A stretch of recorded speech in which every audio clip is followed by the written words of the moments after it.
ఏపీలో 3 రోజుల పాటు వర్షాలు కురవనున్నాయి. బంగాళాఖాతంలో ఏర్పడిన అల్పపీడనం ప్రభావంతో మరో 3 రోజులు వర్షాలు కురుస్తాయని వెదర్ ఆఫీసర్లు తెలిపారు.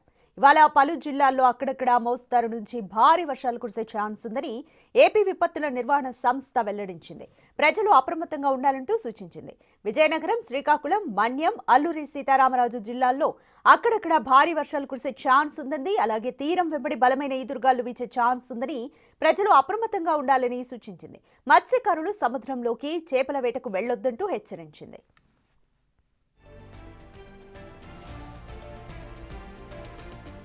మరోవైపు బంగాళాఖాతంలో అల్పపీడనం కారణంగా శనివారం చెదురుముదురుగా భారీ వర్షాలు కురుస్తాయని ఏపీ విపత్తుల నిర్వహణ సంస్థ అంచనా వేసింది. శ్రీకాకుళం, విజయనగరం, పార్వతీపురం, మన్యం, అల్లూరి సీతారామరాజు జిల్లా, విశాఖపట్నం జిల్లాల్లో మోస్తరు నుంచి భారీ వర్షాలు కురిసే అవకాశం ఉందని ఏపీ విపత్తుల నిర్వహణ సంస్థ ఎండీ ప్రఖర్ జైన్ తెలిపారు. మిగతా జిల్లాల్లో తేలికపాటి నుంచి మోస్తరు వర్షాలు కురిసే ఛాన్స్ ఉందన్నారు.